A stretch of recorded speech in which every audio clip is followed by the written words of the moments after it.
estamos aqui para mais uma discussão da série Covid-19, a população em situação de rua, né? E hoje a temática é a história do Movimento Nacional de Pessoas em Situação de Rua e suas conquistas, né?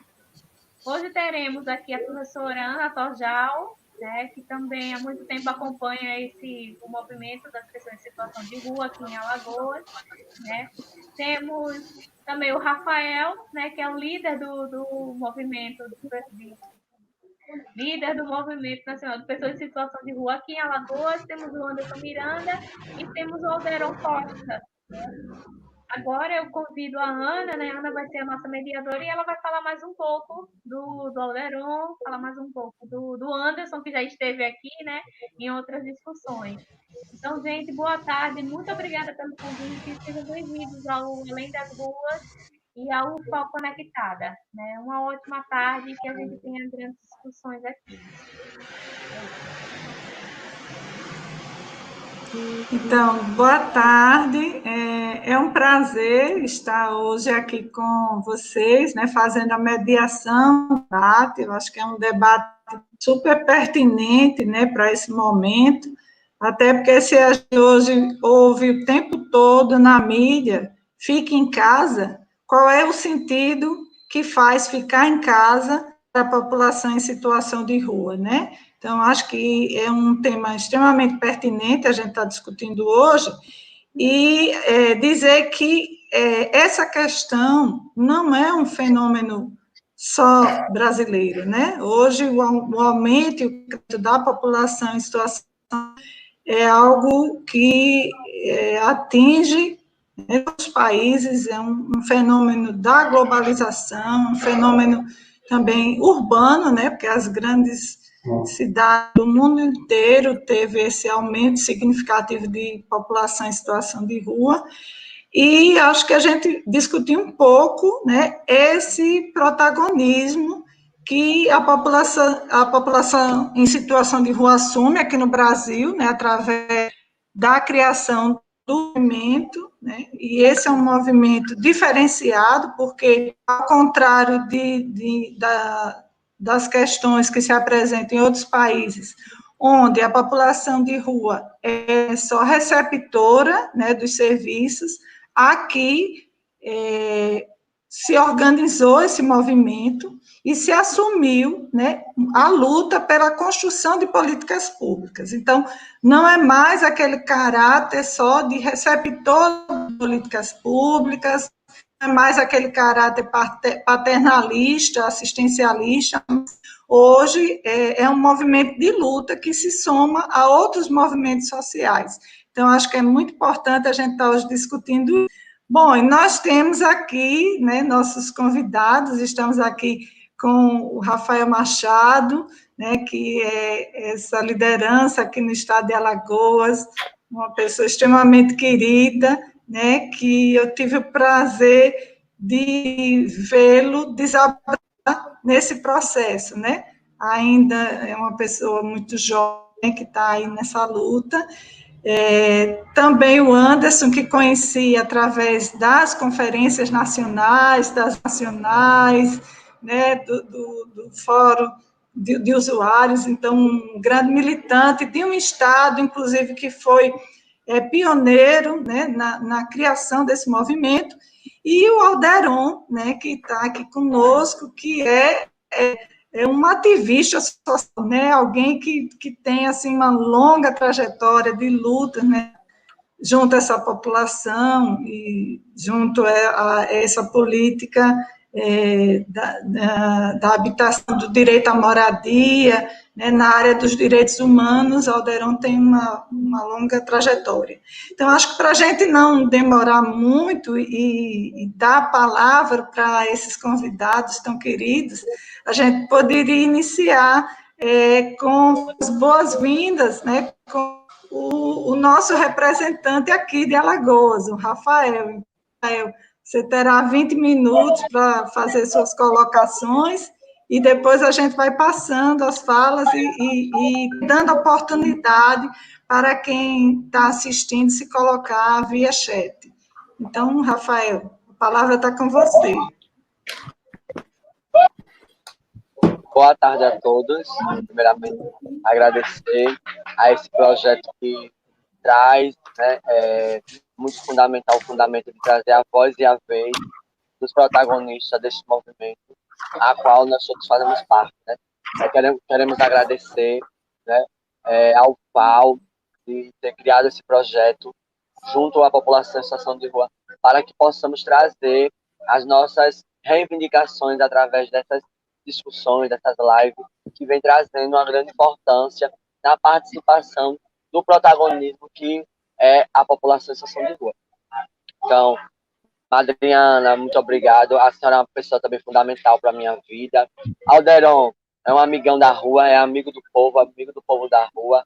O Anderson não se fala, né? Que é um grande baluarte na luta da política nacional da população em situação de rua. É um dos fundadores que fundou o movimento. E assim, para nós aqui, essa pandemia é como os outros estados. Falar para quem fica em casa é muito fácil. Difícil é se falar para quem não tem casa. Mas com muita luta, com muita garra e persistência, nós ainda conseguimos, junto à igreja, a parceria dessa escola, a qual está acolhendo 200 pessoas e um abrigo para idosos.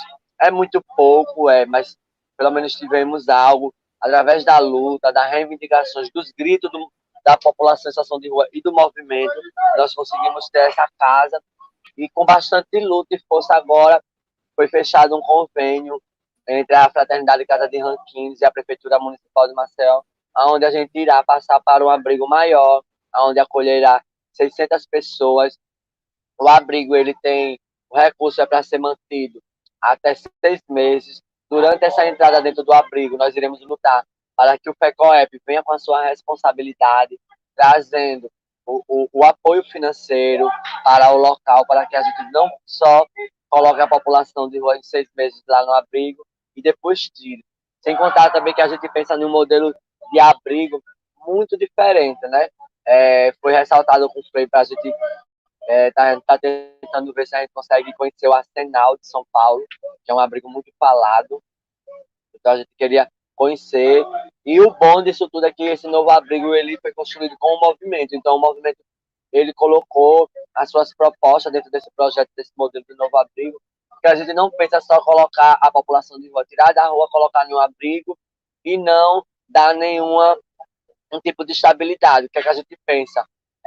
Já tem uma parceria aqui com a ONG de formações para o mercado de trabalho, onde essas pessoas que estarão lá no abrigo, elas terão cursos profissionalizantes para até poder se manter futuramente. E um dos objetivos do abrigo é a gente trabalhar a reinserção social dessas pessoas, a volta dessas pessoas para a sociedade, porque o Estado ele tem essa responsabilidade de gerenciar e formular nossas políticas públicas, mas a gente vê que o Estado ele é o primeiro violador dos direitos.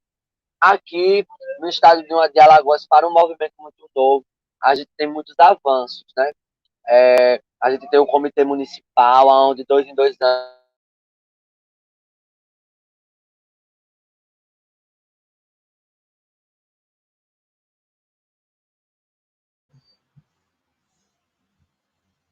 Rafa? Acho que nós tivemos aqui um probleminha da conexão do Rafa.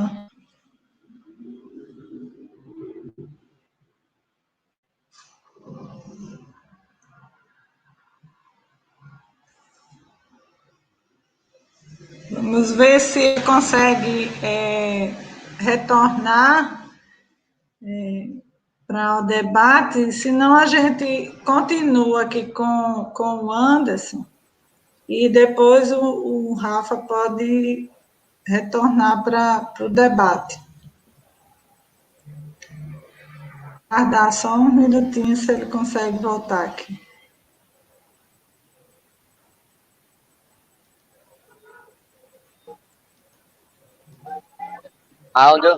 voltou. Pronto, Rafa. Caiu aqui a internet. Então, a gente tem esse plano municipal, a qual a prefeitura apresenta de 2 em 2 anos, e eles têm que cumprir todas as metas. Esse plano ele é construído com a população de rua através de seminários. Ano passado, de 2018, nós realizamos um seminário de empoderamento do Movimento Nacional de População de Rua aqui no Estado, aonde também fizemos estratégia para o governador do Estado fazer a adesão da política nacional para a população de rua. Foi um momento muito histórico, macro para a população em situação de rua, onde a gente vê que tem muitos estados que tem movimento e não conseguiram avançar na adesão da política da população em situação de rua. Hoje, uma das grandes lutas nossas é para tentar efetivar de verdade o comitê estadual, que ainda não tivemos posse, não tivemos empossamento, não tivemos uma reunião, né? O regimento interno foi construído pelo próprio movimento, né? Entregue à Secretaria de Direitos Humanos, mas hoje a gente fica esperando. Então, assim, agora mesmo nós estamos com a estratégia de luta para o dia 19. Está se pensando num grande ato, com a marcha, com o carro de som, respeitando o decreto do isolamento, do afastamento social, conforme a Organização Mundial de Saúde recomenda. Alagoas, como já está voltando, na flexibilidade do decreto, muita gente já estão voltando para as ruas e muitos que nos estão preocupando é aquela população que não foi cuidada, que não teve acesso ao teste, que não teve acesso aos cuidados necessários, porque falar dos daqui, a gente tem o que falar, mas difícil é se falar para quem está lá fora, para quem não teve acesso à água, para quem não tem acesso à higiene, para quem não tem acesso à alimentação. E isso tem sido um grande foco de luta, né? O movimento, ele tem uma grande atuação junto ao Ministério Público, ao órgão de controle social, também o Conselho Estadual de Assistência Social, a qual eu sou presidente, né? A gente tem avançado muito através do Conselho, na questão da pesquisa, dos recursos federais para o investimento da política nacional da população em situação de rua. O Conselho ele tem sido uma ferramenta muito potencial para o movimento, porque foi através do Conselho que nós conseguimos até alcançar, né, o movimento nacional, participação, informações da coordenação nacional. O Conselho ele foi um conselho muito bom, sempre né, parceiro mesmo da população em situação de rua, o Conselho Estadual de Assistência. E assim, nós estamos aí na luta. Agora mesmo a gente já entrou com a ação aqui, junto com o Centro de Defesa das Crianças e Adolescentes, SEDECA, a ANAJUP e o IMST, no FECOEP, solicitando a tutela dos 84 milhões, que é um fundo de erradicação à extrema pobreza aqui do Estado. É um fundo que ele arrecada muito dinheiro, faz arrecadação de muito dinheiro dos impostos daqui do Estado, de muitas verbas. Então, é um fundo que não chega na população de rua e hoje o nosso foco é ele. A gente miramos o FECOEP e é um fundo a qual nós iremos provocar. No dia 19 da luta, a gente vai fazer uma marcha, até porque nesse dia 19, querendo ou não, o movimento ele completa 8 anos de sua existência. Desde lá, quando a gente veio de Belo Horizonte com a carta de legitimação do Congresso Nacional, foi lá que a gente foi legitimado como movimento organizado em Belo Horizonte, no terceiro congresso, e a gente vai fazer esse ato aqui de luta. Vamos para a porta do governador, vamos para a porta da Secretaria de Direitos Humanos, e estamos visando outras secretarias para também fazer uma palavra de ordem nas portas das secretarias. E finalizaremos com a entrega de um almoço e os kits de higiene pessoal. Nós estamos também fazendo ações. De amanhã, dia de sexta-feira, nós estamos indo para o mercado para no domingo e levar almoço. A gente fomos agora domingo passado, né? E a gente conseguiu alcançar 265 pessoas em alimentação ofertada. E é isso, estamos aqui na luta. O comitê, nós estamos cobrando a expansão do consultório na rua. A gente está vendo se judicializa junto ao Ministério Público, porque a prefeitura se renega a fazer a expansão de mais 2 centros pop, porque na capital, o que nós temos hoje para a população de rua são das políticas de 2007 e 2008, de uma atual gestão antiga que foi passada, que foi do prefeito Cícero Almeida, e a gente precisa avançar nesse plano, né? Tirar o que foi realizado foi algumas ações, e ações, ela não tira a população daquela situação. A gente precisa, sim, de algo afirmativo para que venha diminuir a dor e o sofrimento dessa população. É por isso que estou aí na luta. Agradeço muito a pessoa que eu me tornei hoje ao movimento, a senhora também, Madriana, que vem me acompanhando muito, tá entendendo? Que sempre vem trabalhando também a questão da minha postura, né? Que não é fácil, porque tem pouco tempo que eu saí das ruas e eu não sou médico, não sou doutor, não sou formado, ainda não sou, né? Também através disso eu acabei agora meus estudos, me inscrevi no Enem, só estou esperando só o Enem chegar, que eu quero ir para a faculdade, e também poder contribuir com a política da população em situação de rua na gestão pública. Eu quero fazer gestão pública na política de assistência. E é isso, estamos aqui hoje. O movimento também, ele cresceu muito. Antes a gente só tinha 30 membros filiados, de quase 4.000 pessoas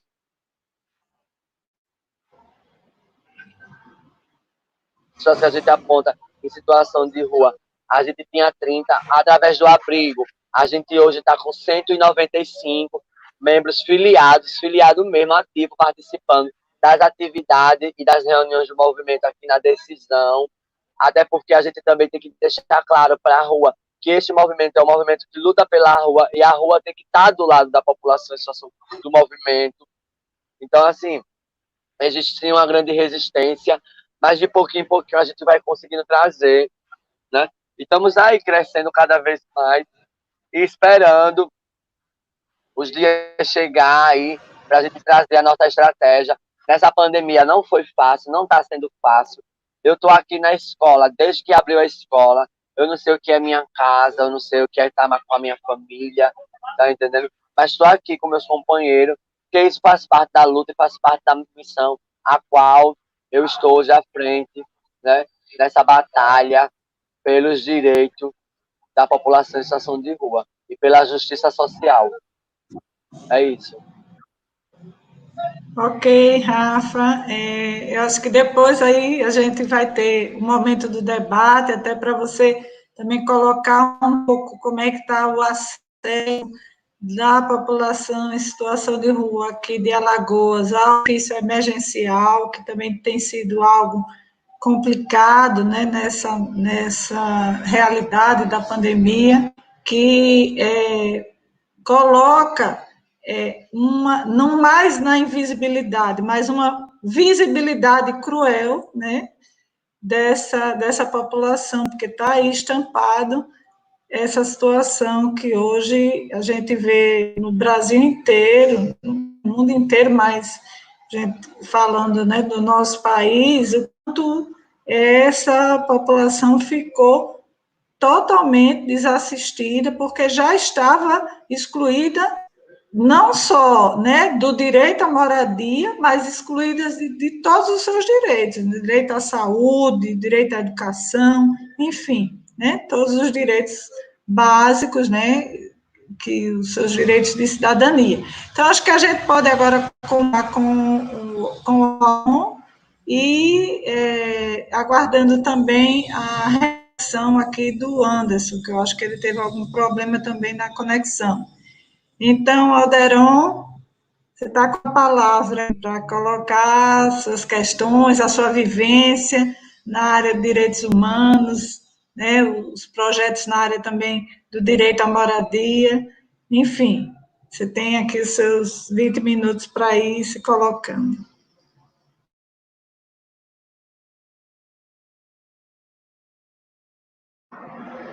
Você está com o microfone mudo. Você tem que ativar lá seu microfone. Lá embaixo, você pede, só clica nele.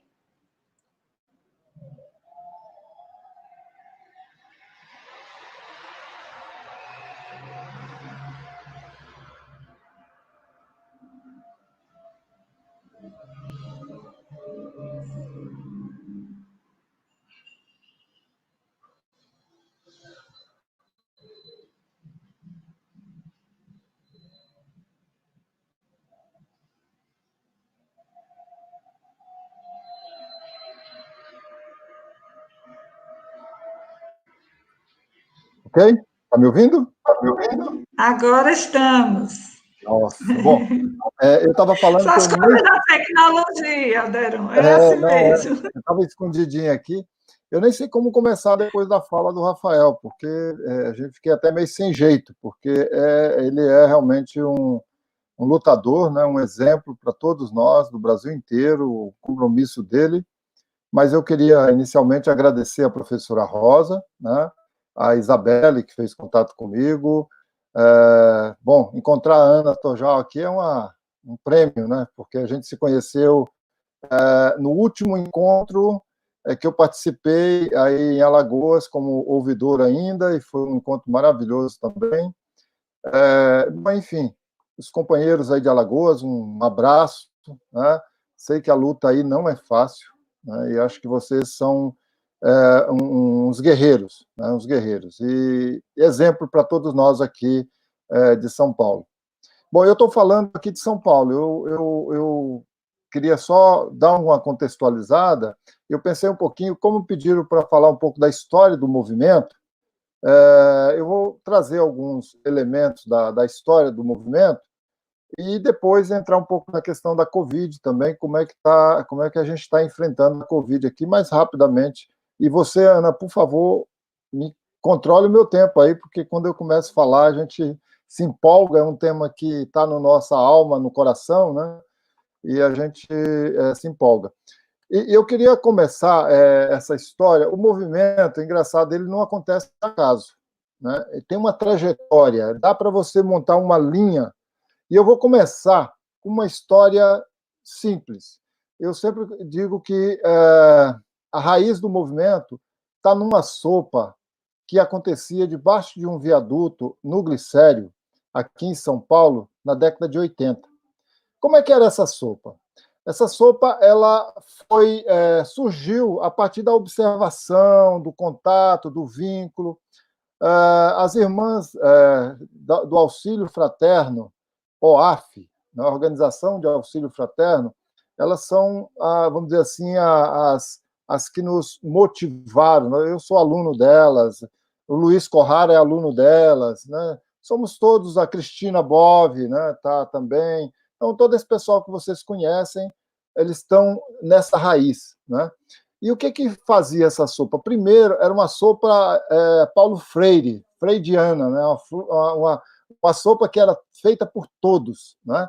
Então, se marcava toda quarta-feira, meio-dia, a gente ia fazer a sopa. Todo mundo ia chegando, né? Os moradores de rua, os voluntários, os amigos, e todos ali começavam a dividir os trabalhos, muito organizado. Uma turma ia ficar para acender o fogo, outra turma ia buscar alimento, outra turma ia buscar água, outra turma ia buscar madeira. Aqueles que conseguiram doação durante a semana um trazia sal, outro trazia um pouquinho de arroz, um de macarrão, e aí começava um movimento debaixo daquele viaduto. Era um cenário, um filme, dá para imaginar um filme, não?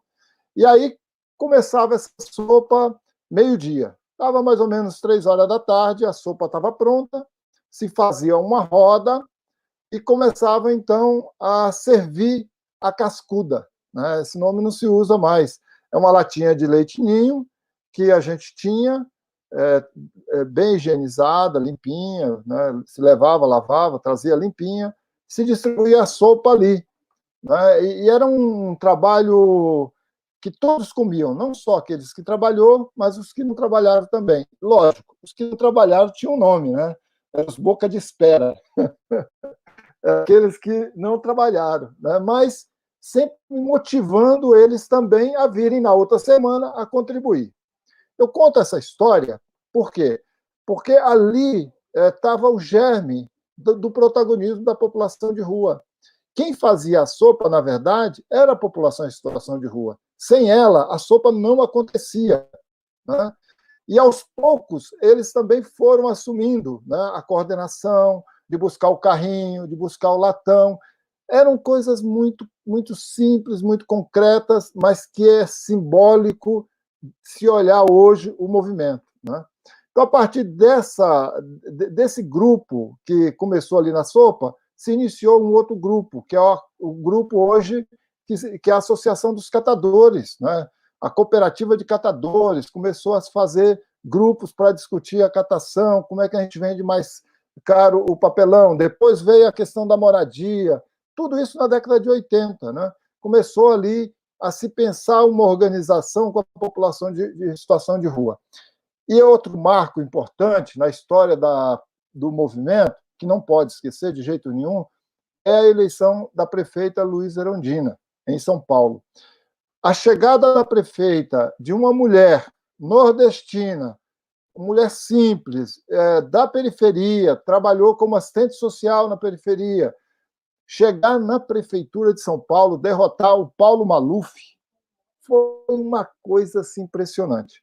E o detalhe é que ela inicia o que nós estamos hoje falando toda hora, política pública. Porque antes tinha um auxílio, tinha caridade, tinha outros nomes, né? E a Erundina já tinha um tino, claro que com a equipe maravilhosa que ela tinha, né? E aqui eu trago o nome da Cleisa Marfei Rosa. Ela foi muito importante nesse apoio à Erundina na questão da população em situação de rua. E ali começou de política pública no sentido de abrir espaços organizados para a população em situação de rua. Ela cria as casas de convivência, lugar de articulação e organização. O nome já diz tudo, né? Então, foi a motivação que estava faltando ali, né? E aí, nesse período, o Padre Júlio também chega, né? Começa todo um trabalho, e aí a gente começa o dia de luta do povo da rua, que era em maio, né? Só para vocês saberem, era em maio o dia de luta do povo da rua. E aí, todo mês de maio, as organizações, a população de rua, o movimento, se eu não me engano, o primeiro dia de luta foi em 91, nós temos ele filmado, foi a primeira filmagem da Rede Rua, né, em vídeo. Tinha acabado de chegar uma câmera de vídeo, né, uma coisa assim inusitada, porque vídeo era muito recente no Brasil. E aí a gente foi fazendo os dias de luta, e era bonito, bonito demais, porque se olha as fotos hoje, é pena que eu não trouxe aqui, mas você vê aquela multidão de gente, já juntava naquela época 300, 500 pessoas no dia de luta, e saíam desencaminhadas, né? E assim fomos construindo, né, esse protagonismo da população em situação de rua. Logo depois veio a discussão da lei, né, uma lei municipal, a lei da Aldaísa, né, Aldaísa Sposati, uma vereadora, que é assistente social também, e parceirona do movimento até hoje, e aí ela puxou como vereadora uma lei, a primeira lei municipal da população em situação de rua, que foi uma luta, né? Porque o prefeito não queria sancionar, voltou essa lei várias vezes para a Câmara, enfim. E aí a gente fez toda uma articulação da população em situação de rua. Isso ao nível municipal. Depois nós tivemos aí, vamos dizer assim, tem outras situações, e eu não estou chegando ainda em 2006, porque 2004 é o ponto que nós temos que chegar aqui. A gente teve aí várias outras situações que ajudaram bastante, né, nessa construção, nesse reforço, né, da Constituição. Mudanças, inclusive, legislativas a nível federal. O reconhecimento do LOAS, o reconhecimento do Plano Nacional de Assistência Social, tudo isso foi sendo juntado ali e tal. E aí veio, infelizmente, o massacre de 2004, que estamos agora chegando perto, dia 19 de agosto, né? Como o Rafael já falou, vamos completar 16 anos do massacre. Um massacre da impunidade, porque até hoje ninguém foi preso, ninguém foi condenado por esse massacre. Com 8 pessoas assassinadas com um objeto contundente. Não sabemos nem que objeto é esse, né? Objeto contundente. Não sei. Sei que foi uma violência, né? O sangue, a imagem do sangue na calçada ainda está na nossa memória, porque a gente andou durante o dia, no dia 20, dia 21, dia 22, a gente circulou muito ali pela cidade, porque a cidade parou, né? Porque foi uma coisa que chocou todo mundo. E a partir desse evento, e já, claro, já tinha já toda essa história vindo, né, do protagonismo da população em situação de rua, e com esses assassinatos, o Anderson, o Tião e outros companheiros falaram, não, nós temos que fundar um movimento. O Samuel, lá de Belo Horizonte, né, e assim foram construindo essa ideia de um movimento. Né? Eu, inclusive, brincava com eles, mas vocês vão fazer movimento? Como é que vocês vão sobreviver? Um movimento de moradia, até entendo, tem uma estrutura, dá para as lideranças. Não, vamos fazer esse movimento. E fizeram o movimento. O movimento hoje é uma realidade, né? Ele está aí, ele está muito presente. Né? A partir de 2004, a gente teve quer dizer, nós tivemos em 2002 a eleição de Lula também, não podemos esquecer que Lula, como pessoa, não como governo, isso é importante dizer, ele tinha uma clareza muito grande da importância do movimento e uma importância dessa realidade no governo dele. E ele queria fazer alguma coisa.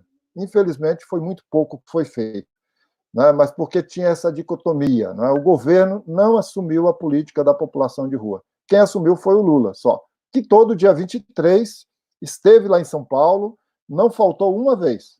Né? E era importante aquilo ali, porque aquilo ali dava uma visibilidade, né, aos temas que a gente queria tratar. Né? Inclusive, ele falava, qual é o tema que vocês querem? O que nós avançamos esse ano? O que não avançamos? E acho que por conta desse 23 de dezembro é que aconteceram algumas coisas. A pesquisa nacional foi uma delas, né? A única. Né? A única pesquisa nacional que nós temos de 2007, 2008, feita pelo MDS, pelo Ministério do Desenvolvimento Social. Não tem mais, né, pesquisa. Tem aí uma contagem do IPEA, que a última deu 200 e poucas pessoas, 201 pessoas, né? A partir dos números do Cade Único, do Sul, fizeram aí uma metodologia para poder ter uma ideia de quantas pessoas em situação de rua tem no Brasil. Mas não é um censo, né? Inclusive, num dos encontros com Lula, nós defendemos que o IBGE teria que criar uma metodologia para contar a população de rua. Porque se conta cachorro hoje a gente sabe quantos cachorros a gente tem na cidade, no país todo. Dá para saber quantas pessoas, quantos cachorros nós temos, quantos boi, né?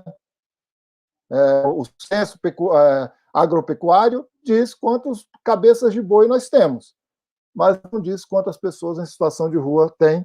E daí também fica fácil para não se ter política pública decente, efetiva. Né? Então, esse foi um grande desafio. E a população de rua, o movimento teve um protagonismo em toda essa trajetória. Essa pesquisa, por exemplo, do MDS, a população de rua estava lá, o Tião, o Anderson, o Samuel, depois veio o Paraná também, com como é que é o nome dele? Do Paraná, me esqueci agora, mas enfim, foram se agregando vários outros companheiros aí, as companheiras, né? Não podemos deixar de lembrar a Lúcia, né? A nossa querida Lúcia, que também deu um pontapé para a organização do movimento fantástica, né? Foi uma mulher que tem que ficar na história desse movimento, não tem como não ficar, né? Então, acho que essa história foi sendo construída com muita garra, e ainda é hoje, né? Hoje, porque os companheiros continuam sem casa, sem trabalho, é tudo na garra, tudo feito ali no dia a dia. Vê o que o Rafael está fazendo aí em Maceió, em Alagoas. Que coisa linda essa história da escola, né? Essa escola. E aí eu queria até dizer, Rafael, não vá no Arsenal, não. Arsenal não é modelo para a população em situação de rua. Né? Construa aí você mesmo um modelo com o seu pessoal. Né? A autogestão da população de rua é possível. Mostre para o Brasil que é possível a população de rua administrar uma casa, um espaço, com autorresponsabilidade de todos. Todo o apoio a vocês aí.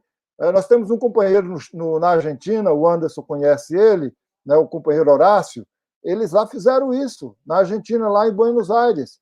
Né? Eles têm lá um trabalho e eles administram o centro de acolhida lá, são eles que levam com toda a garra que tem. Né? Então, eu só queria acrescentar isso. Para finalizar um pouco esse momento aqui, eu queria só dizer para vocês que a pandemia nos pegou, nos deixou sem chão. Né?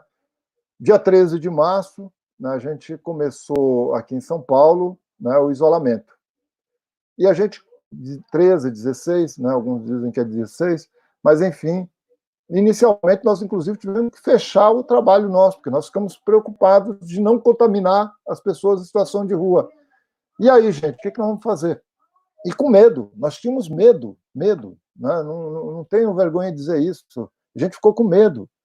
E a coisa foi, todo mundo percebeu que as pessoas em situação de rua não têm casa, como é que eles vão ficar em casa? Não tem jeito. E aí começamos também a nos pensar. Aí uma colega nos chamou a atenção, falou, Alderon, até os depósitos de ferro velho fecharam aqui. As pessoas não estão conseguindo vender a latinha. E como é que eles vão comer? Bom, aí foi o desespero, né? Porque começou a fome aqui. Né? E aí começou-se, então, as ações. Né? A gente começou a organizar, inclusive a própria diretoria da Rede Rua começou a fazer comida dentro de casa, né? Para poder distribuir para as pessoas. Foi, assim, uma solidariedade fantástica. Né? Defensoras me ligaram, olha, Adriano, se precisar de alguma coisa, estamos aqui. E, assim, uma solidariedade muito, muito bonita. Né? Nós tivemos esse momento difícil, com medo, mas, ao mesmo tempo, com muito apoio, com muita solidariedade. As pessoas foram muito solidárias com toda a população em situação de rua. E eu acho que até posso dizer que, tranquilamente, a Covid não fez um genocídio com a população de rua de São Paulo, porque houve uma solidariedade muito grande da sociedade civil. E, aos poucos, a gente começou a nos organizarmos também para cobrar do poder público. A Rede Rua montou uma plataforma com 3 linhas, rapidamente. Uma linha de assistência, que era levar comida para quem tem fome, levar cesta básica, começamos a angariar cestas básicas, a juntar grupos que faziam comida, fomos procurados por alguns grupos que não sabiam como entregar, fizemos um projeto para contratar gente só para entregar as coisas e recolher doações. Então, funcionou aí durante 3 meses esse trabalho. Inclusive, a empresa Volvo nos cedeu um carro só para fazer esse trabalho. Então, foi uma coisa assim muito bonita. Então, essa foi a primeira linha. A segunda era de comunicação. A gente precisava se comunicar com a sociedade, dizer o que estava acontecendo, o que estava acontecendo na rua, né? E uma das dificuldades que nós temos até hoje, e talvez aí em Alagoas também, que são os números. A gente não sabe, né? A gente não sabe quantas pessoas estão contaminadas, a gente não sabe diagnosticadas, a gente não sabe quantas vieram a falecer de Covid. Né? De frio, a gente até tem alguns números, né? Porque o frio, a população de rua já nos comunica, a gente vai juntando os números. Mas a invisibilidade da população em situação de rua é tão grande que ela não consta dos formulários sanitários da saúde. Então, isso é uma vergonha para o Estado brasileiro. Quer dizer, uma quantidade de 200 mil pessoas em situação de rua que vão ficar na invisibilidade, porque o Estado brasileiro não reconhece essa população. Então, isso é uma dificuldade. Uma terceira linha que a gente também está trabalhando é essa dos direitos humanos, da articulação política, né? Articular com o legislativo, articular com o executivo e tentar articular com o judiciário, que essa é a pior parte que tem, né? Porque, infelizmente, os desembargadores eles sabem brigar com os guardas. Tem desembargador aqui em São Paulo que está sendo processado porque levou uma mochila para o tribunal, encheu de água da geladeira do tribunal e levou para casa. Esse é o tribunal que nós temos. É uma vergonha. É um tribunal que está despejando as pessoas. Né? Nós temos vários despejos aqui em São Paulo, várias pessoas que estão vindo para a rua porque não tem como pagar aluguel. E aí eu e o Anderson estamos acompanhando a campanha do Despejo Zero, que foi lançada agorinha, né? O Anderson participou pela população em situação de rua. Então, a gente está fazendo de tudo nessas articulações para a gente superar, né, essa questão da Covid. E é importante isso, o movimento nos ensina isso, né? A gente tem que ir além do Marmitex, né? A gente não pode só ficar no Marmitex, né? A gente tem que articular, a gente tem que organizar.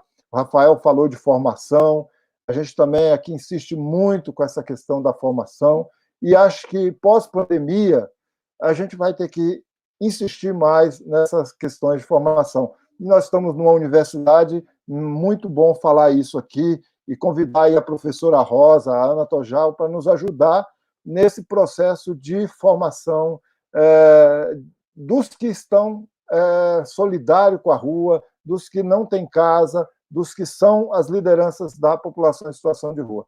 E é isso aí, pessoal. Estou muito feliz de estar aqui com vocês. Queria só compartilhar um pouquinho dessa história aí e dar os parabéns aí para as lideranças do movimento, aí na pessoa do Anderson Lopes Miranda e do Rafael, que é nosso companheiro aí de Maceió, de Alagoas. Obrigado, Tojal. A gente agradece, porque é muito bom a gente estar ouvindo a fala da Vivi, né? De quem tem a história, a trajetória nas mãos, né? Para essa história, porque eu acho que a partir do momento que a gente conta essa história, a gente vai tentando visibilizar mais essa população. Tem alguns estudos, né, sobre a questão da exclusão social que já se citou e categoria a população em situação de rua de diversas formas. Tem os estudos de Robert Castell, que vai dizer que ela se insere entre os sobrantes, né, entre os ilhados. Bauman também vai dizer que são as chamadas classes perigosas, ou os descartáveis, né, aquele lixo humano que ninguém quer saber, que quer afastar dos centros da cidade. O sociólogo brasileiro Souza, que fala da questão de uma ralé, que as pessoas aqui no Brasil consideram que existe duas categorias, né, de seres, o que é considerado gente e o que é subgente.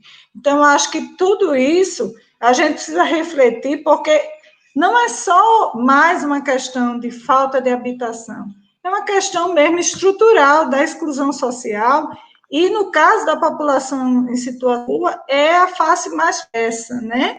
Porque são pessoas que foram destituídas absente de todos os seus direitos.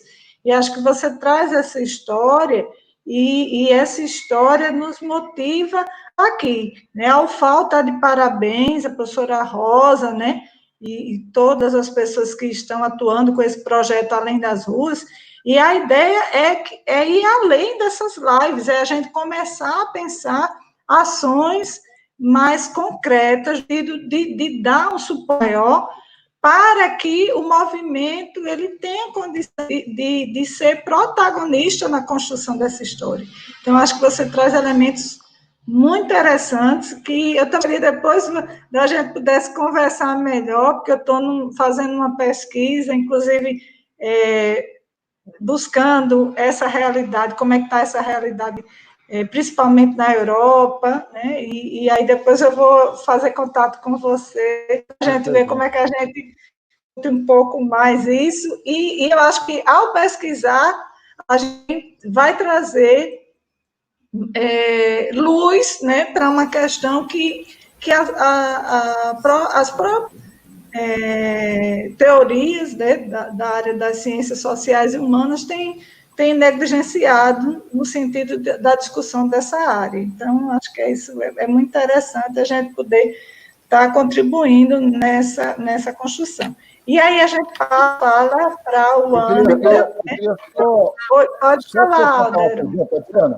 Não, como você falou do estudo, eu queria só até convidar você. Nós estamos já desde o ano passado fazendo uma articulação latino-americana, né, com a população em situação de rua. E aí o Leonildo, que é do Paraná, lembrei o nome agora, o Leonildo, né, ele participa conosco, junto com vários companheiros das defensorias, e a gente está nessa articulação latino-americana, que ia ter o encontro agora na Argentina, mas por conta da pandemia a gente teve que suspender. Nós tivemos o primeiro encontro no Chile, e é importante dizer que desde o ano passado, a luta, o dia de luta, que passou a ser no dia 19, era em maio, mas passou a ser no dia 19 de agosto, ele agora é internacional, porque todas as organizações que estão nessa articulação latino-americana, eles também estão fazendo essa memória junto conosco no dia 19 de agosto. Né? E aí, depois, seria até interessante se você, o Rafael, se aproximasse desses companheiros. E aí tem um grupo muito bonito, que eu gosto muito, que é o grupo Nem Tudo Está Perdido do Uruguai. É um grupo de população em situação de rua e que trabalha muito a questão da arte. É um grupo lindo, maravilhoso. Eu já estive lá, conheci o grupo, né? E vale a pena a gente costurar, né? E eles vão, dia 19, fazer também a memória do massacre da Sé e do dia de luta da população de rua. Então, fica aí o nosso abraço e essa história aí também, nem tudo está perdido. E vamos falar sempre isso, nem tudo está perdido. Obrigado. Precisa continuar, né? Acreditando. A resistência o que nos resta, né? A gente não pode desistir, né? Então, o Anderson está com você e fica aí, Alderon, porque depois tem debate aqui no chat e discutir. Então, está com você, viu? A palavra. Representante do Movimento Nacional de População em Situação de Rua de São Paulo. Gente, eu não ouvi o que a Ana Torjal falou. É para mim falar agora? Isso, você fala. Isso. Beleza. É com você. Obrigado. Boa tarde. Eu acho que falar do... Primeiro eu quero agradecer mais uma vez a Universidade Federal de Alagoas, né, por estar trazendo esse tema, população em situação de rua, né, várias discussões de população de rua. Eu tentei também participar de uma outra live, mas eu caí porque eu estava em outro lugar e a internet caiu, mas agora não vai cair mais não, graças a Deus eu estou num lugar bom.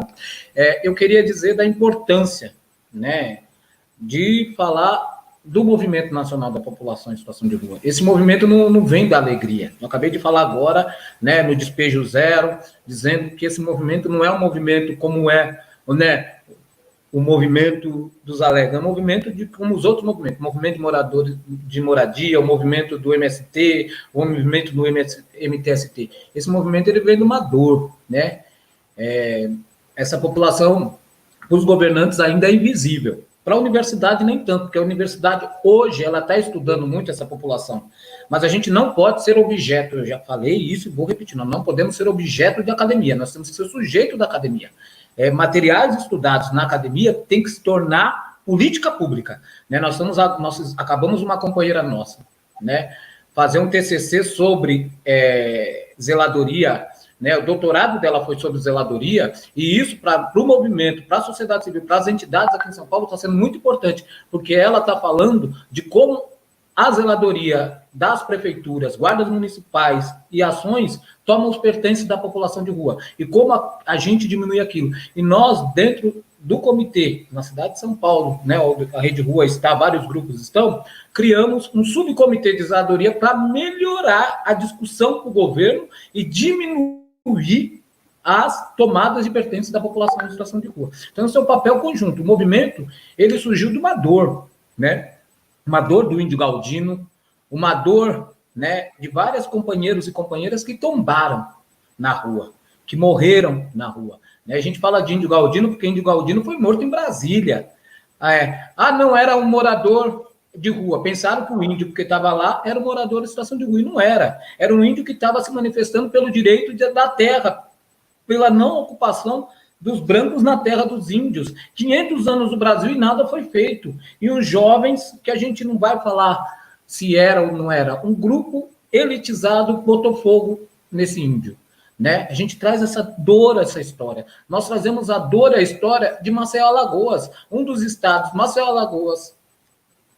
O Rafael, a Ana Tojal, a professora deve ter lembrado disso, é um dos estados que mais matou a população em situação de rua, junto com Goiás, Goiânia, né? E por isso que o movimento, o Rafael, a gente conheceu o Rafael no equipamento, no albergue, no centro de acolhida, né? E hoje, olha que liderança se tornou o Rafael. É nessas lideranças que nós precisamos, né? E nós conhecemos, eu fui aí pelo Comitê Nacional para ver as violações de direito que estavam acontecendo em Maceió, Alagoas, e hoje se tornou esse boom, né, esse movimento em Alagoas.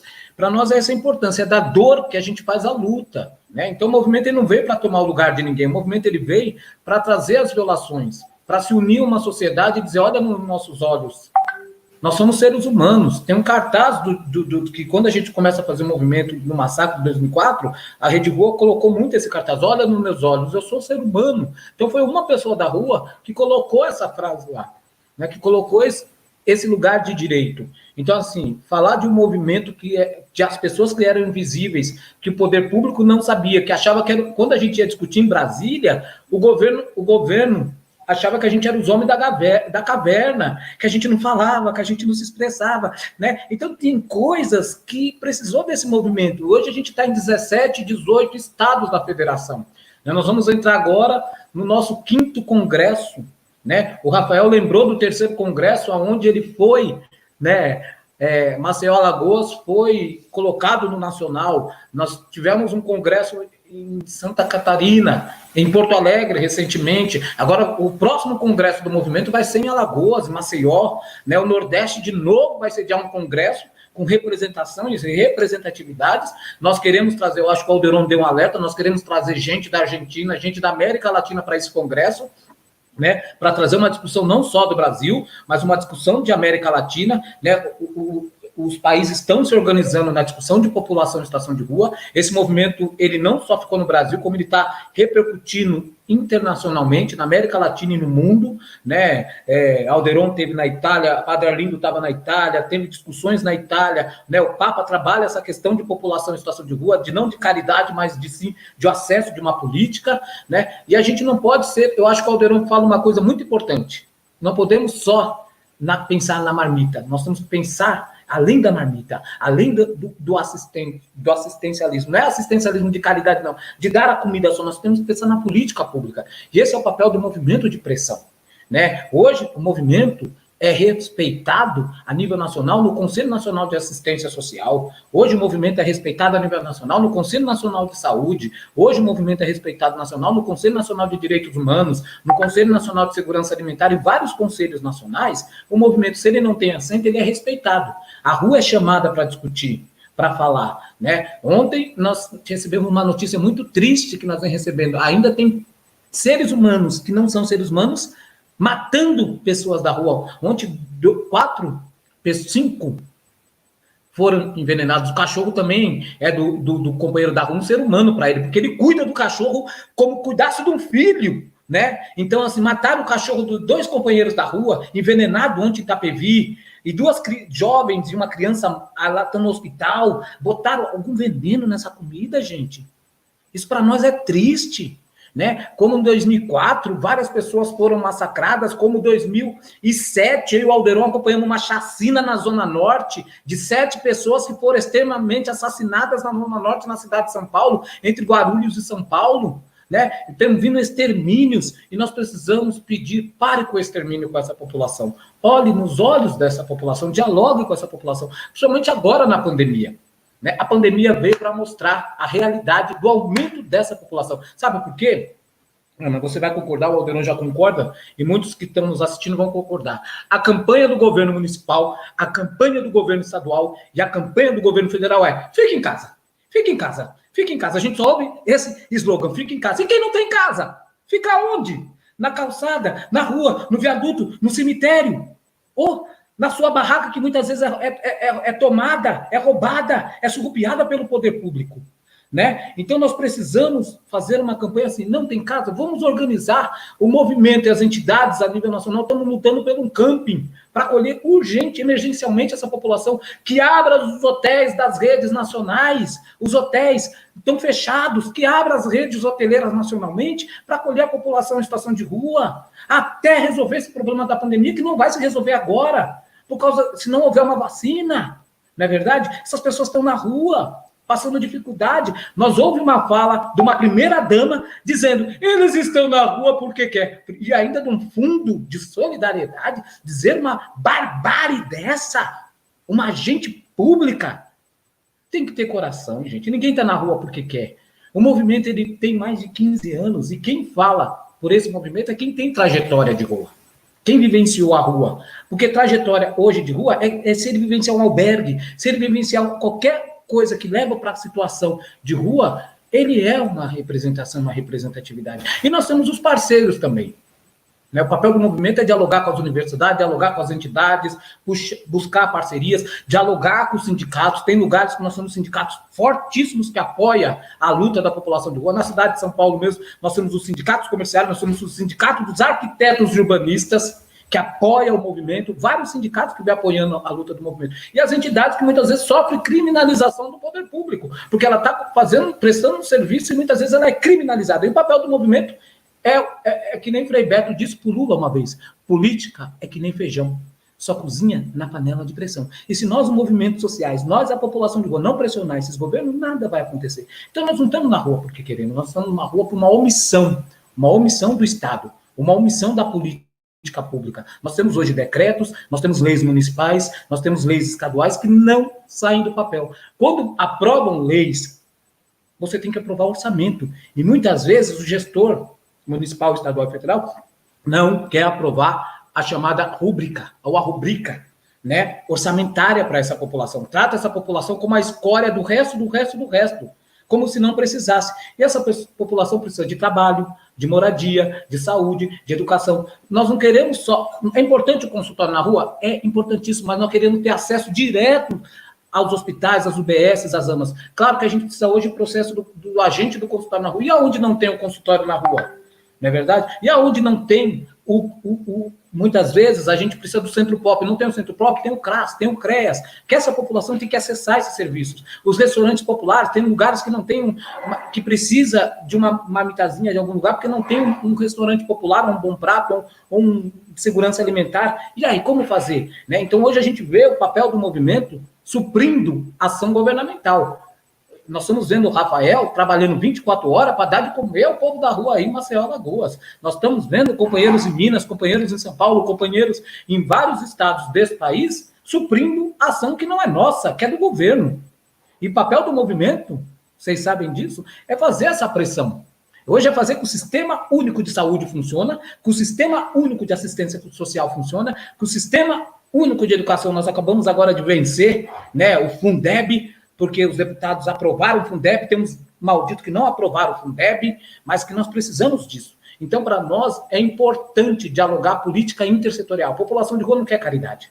A população de rua quer política pública de verdade. Quer participar da cidade. Se ele está incomodando, vamos chamar para um diálogo. Se a barraca dele ali está atrapalhando a minha entrada, vamos chamar ele, companheiro, dá para você botar um bocadinho mais para lá? Ô, companheiro, dá para você guardar sua barraquinha? Aí depois você monta ela, é diálogo. É diálogo, não tratar a população em situação de rua como se fosse um coitadinho, um pobrezinho, que ele não fala, ele fala. Ele quer participar da cidade. Né? Muitas vezes, eu vou falar aqui porque a nossa língua, ele defeca e urina porque não tem banheiro público na cidade. Porque as cidades são construídas só para quem tem borogodó, e para quem, o pobre, os vulneráveis, não tem. Então, é nesse momento que a gente precisa chamar uma discussão. Que cidade includente nós queremos para essa população? E essa população não vem diminuindo no Brasil e no mundo. Principalmente agora, no momento de pandemia, ela vem aumentando. Essa população, só aqui, o IPEA já deu mais de 220 mil pessoas no Brasil. Imagine se a gente for falar e calcular, né? Só em cidades aí que a gente pensava que ia diminuir, aumentando por causa da invisibilidade. E agora, por causa da pandemia, então, as pessoas estão dentro de casa com medo do cocó, do coronavírus, do borogodó lá, fica em casa. E a rua não tem casa, e ela fica na rua. Então, a gente vê o aumento dessa população crescendo, crescendo, crescendo. Então, para nós é importante, sim, discutir esse movimento que vai completar 16, 17, daqui a pouco já passou da maioridade, né? Nós estamos agora com 15, 16 anos, o movimento, o Rafael falou, aí está com 8 anos, nós estamos com, Bahia acabou de completar 10 anos, outros estados acabou de completar 12, 13, São Paulo é o maior, é o movimento mais antigo, né? E São Paulo e Minas, e a gente ressaltar que esse movimento não começou, né, de uma falinha. Esse movimento começa desde 1980 e pouco, quando entidades, parceiros, pessoas começar a organizar junto, da rua para a rua. O movimento ele começa a rua em movimento. E a rua em movimento, ela surge, aí cria um movimento nacional da população em situação de rua. Nós temos, Ana, só para mim, não sei se ainda está no meu tempo, nós temos carta de princípio, nós temos regimento interno do movimento. Né? Nós somos uma organização que muitas vezes as pessoas acham que a gente não é nada, mas nós somos. Nós temos que respeitar. Se eu não respeitar a carta de princípio e regimento interno, eu sou afastado da coordenação. Nós temos eleição de coordenador municipal, coordenador estadual, coordenador nacional. A rua elege a rua. Né? Então, assim, a representação e representatividade, eu não me represento. Eu não vou lá brigar pela minha moradia. Quando eu visto essa camisa, eu estou dentro do movimento, eu vou brigar pelo coletivo de homens, mulheres, crianças, idosos, LGBTs, grupos vulneráveis que estão em situação de rua. Então, o papel do movimento não é o Anderson brigar pelo Anderson, não é o Rafael brigar pelo Anderson. A gente briga pelo um coletivo.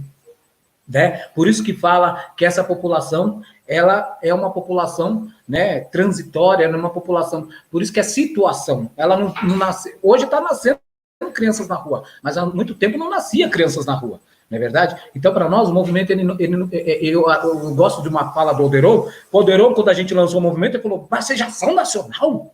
Como assim seja ação nacional? Né? O Alderon sempre questionou isso, porque a gente era uma cidade, só era São Paulo e Minas. Mas como é que o movimento é nacional? E o movimento ele se tornou hoje essa referência nacional, e ele está, né, no norte, no nordeste, no sul, no sudeste, no centro-oeste, ele está em todas as regiões hoje desse Brasil. Né? Ele tá no Pará, olha para você ver, no Pará. Ele está na região, não só em Brasília, ele está no Mato Grosso do Sul, em Goiânia, ele está aqui em São Paulo, em Santa Catarina, né? Aí em Alagoas, Bahia, só não estamos ainda no Nordeste, em 2 estados ainda. Né? Em 2 estados ainda do Nordeste, dos 9 estados do Nordeste, nós só não estamos em 2, mas nós estamos em 7 estados do Nordeste. Né? Nós estamos em todos os estados do Sudeste, nós estamos em todos os estados do Sul, né? Em 2, 3 estados do Norte. Então é importante dizer que esse movimento vem crescendo, né? Que ele vem crescendo, porque essa população vem crescendo. Então, para nós, é um pouco essa realidade, né? Um pouco de trazer, dialogue, venha discutir, vamos criar um fórum da população. São Paulo hoje tem um fórum da cidade que dialoga as políticas com movimentos, e nós não importa quantos movimentos tenha, quantos movimentos tiver, nós temos que dialogar, porque todo lugar existe, não, o fulano brigou. Ué, é uma família, é um grupo que tem que brigar, tem hora. Eu não concordo com fulano, não é porque eu não concordo que ele vai me dar uma porrada, uma facada, mas a gente tem que dialogar. É no diálogo, é na interface, né, da concordância e da discordância. Nós somos um coletivo que precisa trazer melhoria, né? Então, assim, se eu incomodo, vamos dialogar por que eu incomodo, qual é o modo de melhorar esse incomodo, mas também de cobrar a gestão. Muitas vezes eu cobro a rua, né? A morte desses 2 companheiros que teve em Itapevi, o prefeito disse, não, a culpa foi deles e não querer ir para o equipamento. Mas qual é a discussão do equipamento? Como é que a gente discute o albergue, a melhoria do albergue? Eu acho que quando o Alderon fala, tem lugares que não são referência, se a rua não construiu o seu lugar, não é verdade? Se a rua não construiu. O Arsenal hoje, ele acolhe 1.200 homens, é muito grande, e ele foge da tipificação, que é 50 pessoas. Ele foge dos equipamentos que você tem que acolher quantidades pequenas para o diálogo, para a convivência, né? Então a gente precisa respeitar isso. Hoje a gente precisa de bagageiros, guardas-volumes, de camping. Hoje é a necessidade, a realidade. Então essa é a luta do movimento, e nós não temos que criminalizar nossas entidades sociais. Se tem entidades que têm problema, assim, a gente tem que trazer para uma discussão maior, não ficar jogando ou expondo essas entidades parceiras, ou a universidade, ou sindicatos, né, para isso. Então, o papel do movimento é trazer força, né? Hoje o movimento, e todo mundo sabe, se a gente não tem trabalho braçal, a gente não tem dinheiro. Então, tem lideranças que vivem, né, de lutas, né, de catar latinha, de catar papelão, de organização. Então, tem lideranças ainda que não têm emprego, que vivem, né, nessa labatuta. Então, a nossa vida é dignidade a todos. E há uma criminalização ainda em cima desse movimento, né? A camisa vermelha não é por causa de questão partidária. A camisa vermelha é o sangue que jorra da população em situação de rua ainda, né? O movimento ele é apartidário, ele dialoga com todos os partidos, mas ele tem uma linha de ideologia. Ele tem uma linha. A gente é fora Bolsonaro. Porque hoje o que Bolsonaro vem fazendo com a população em situação de rua, a gente é fora esses caras que vem detonando. Então o movimento tem uma linha esquerdista, assim, uma linha de diálogo, né, com as comunidades eclesiais. A gente vem de uma comunidade eclesial de base, a gente vem de uma luta. Então a gente precisa também traçar qual é a nossa linha. Quem é que nos oprime? Quem oprime é o poder público. Quem oprime é a gestão, né? Então a gente precisa trazer esse diálogo. Então o movimento ele está aí, né, para somar nos estados, no Brasil, e dizer do apoio da universidade, das organizações, dos sindicatos, de fortalecer essa luta, né, dos que muitas vezes tentam botar uma tarja na população de rua, né, para ela não falar, né. É uma pena como a pandemia veio, né, esse ano teria, como o Aldeirão colocou, o encontro latino-americano, né, de população em situação de rua, de política pública, né, mas está se prevendo ainda, vai se organizar isso, né. Temos que trazer o Brasil, temos que fazer. Eu e o Aldeirão já tivemos uma vez na Argentina discutindo política pública para a população de rua, a convite, né, de uma companheira que nos levou e o governo, né, nós fomos lá discutir com o governo na época, o MDS, né, o que existia, onde a gente conheceu, né, os grupos, as pessoas, né, o Horácio, vários companheiros e companheiras lá na Argentina, né, no Chile, vários lugares. Tem país que está avançado, tem país que retrocede, né, e o Brasil retrocedeu muito. Para terminar, o IBGE não recenseia a população em situação de rua. Isso é uma luta nossa. Eu acho que o Aldeirão falou muito bem, né? Nós não sabemos hoje quem é, aonde está e como está a população em situação de rua, principalmente agora na pandemia, como morreu. Se o BGE ainda não reconhece esse público como público de recenseamento. Então, para nós é essa luta, que o IBGE, que os censos, que façam censos municipais, estadual e federal, como manda o decreto 7053 de 2009. Desculpa se eu falei demais. Foi ótimo, Anderson. Acho que a sua contribuição foi fantástica. E tem já algumas perguntas no chat, eu vou ler algumas, e aí vocês já podem ir também se falando em relação a essas perguntas, porque é importante a gente fazer essa interação, já tem muitas coisas aqui colocadas. O Aldre está perguntando sobre como está as pesquisas, né, da população de rua. A gente, na época que a gente estava no Conselho de Assistência, a gente aprovou uma pesquisa a ser feita pela cidade, em parceria com a Universidade Federal de Alagoas, até para a gente ter esse panorama mais abrangente, né? Como vocês já colocaram, essa invisibilidade é uma população que não é contada, não está na estatística, então ela nem figura, né? Então não pode ser alvo de políticas públicas, porque sequer ela é contada, ela é vista, né? Então fica difícil. Outra questão trazendo aqui, que a Tatiane trouxe, é como se dá a questão política partidária para pessoas em situação de rua. Uma boa parte deles votam, está sendo perguntado, né? Tem essa estatística, né? Porque quem vota nesse país, quem ainda não vota, fica invisível nesse país. Outra pergunta, Anderson já começou a falar um pouco sobre isso antes, e eu acho que não é só a questão de ser apartidário, eu acho que é suprapartidário, porque partido a gente tem, né? A gente tem que não seja um partido político, tem um partido, a gente tem um ideal, a gente tem uma linha política, né? Então somos todos sujeitos políticos. E a gente está vendo aqui pela história que vocês estão contando, em que momentos a gente consegue avançar na luta. A gente consegue avançar na luta quando a gente tem representantes, né, lá que tem essa sensibilidade política, quando a gente tem pessoas que estão no poder que assumem o Estado social, ao contrário do que a gente vive hoje, né? Porque além de uma pandemia, gosto muito do Miguel Nicoleles, que disse, no Brasil a gente tem uma pandemia e um pandemônio, né? Então, a gente tem uma situação bem difícil para enfrentar. Então, assim, essa é uma pergunta que a Tatiane faz. Outra coisa também que foi colocada aqui, deixa eu ver aqui mais alguma pergunta, como ter acesso ao regimento interno e à Carta de Princípios do Movimento Nacional de População de Rua. Né? Então, se vocês já quiserem, Anderson pode responder sobre isso. Deixa eu ver mais aqui. Se tem mais alguma outra pergunta. Existe um livro que trate da história, né, desse movimento, e aí vocês já podem se colocar. Tem uma trilha, né, criada pelo movimento, mas aí eu acho que Anderson e Alder pode falar melhor. Alderão, quer começar ou posso começar? Seu microfone, Alderon. Tem que abrir o microfone aí. Eu já entendi que ele falou que eu posso começar. Por favor.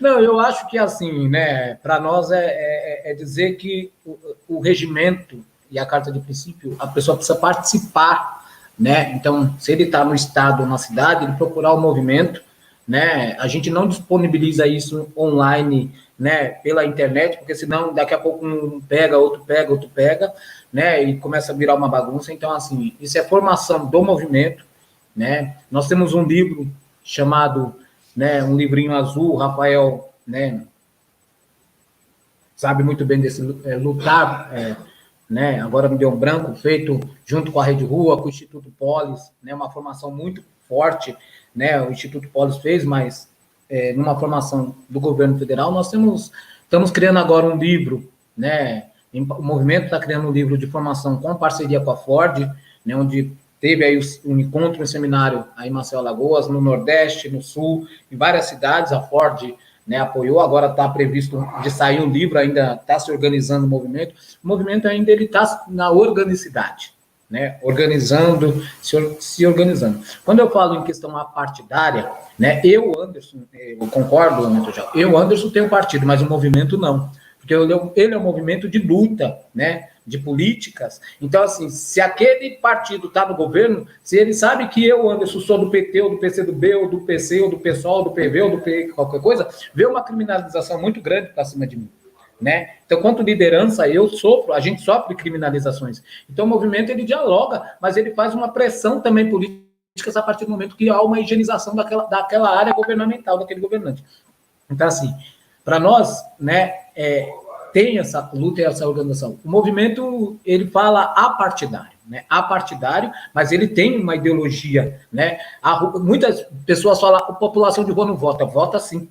Ela não vota quando é tomado o pertence, os documentos, ou quando ela está muito pé da vida, que ela deixa, não de exercer sua cidadania, mas de querer votar porque ela desacredita nesses governantes que estão entrando aí, né? A rua se organiza, que nem agora, para as eleições, agora a venerância, vai sair um monte de candidatos da rua no Brasil.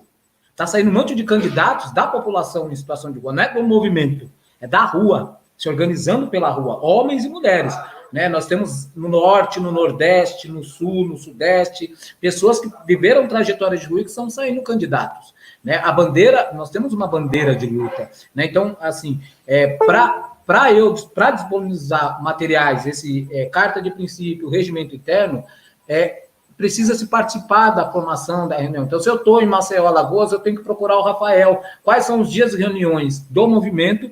Né? O Rafael faz reunião aí em Maceió, Alagoas, para mim participar. Eu, em São Paulo, tenho Fala Rua. Quando acabar a pandemia, todo primeiro sábado do mês, o povo faz o Fala Rua. Na Bahia tem, né? Em Salvador tem o Fórum da População de Rua. Né? Em todos os estados e cidades, o movimento se organiza. Né? Então, tem documentos que a gente não expõe eles, não é por coisa, é porque ele é aprovado sempre no Congresso, né? Sempre no Congresso. Então, a cada 3 anos, o movimento tem um Congresso. E aí é que nem o primeiro congresso do movimento aconteceu na Bahia, o segundo congresso do movimento aconteceu no Paraná, o terceiro congresso do movimento aconteceu em Minas, o quarto congresso do movimento aconteceu no Rio Grande do Sul, né? E o quinto congresso do movimento vai acontecer de novo aí, né? No Nordeste, que vai acontecer no Nordeste. Então, tudo muda. Então, assim, são coisas que documentos que o movimento precisa.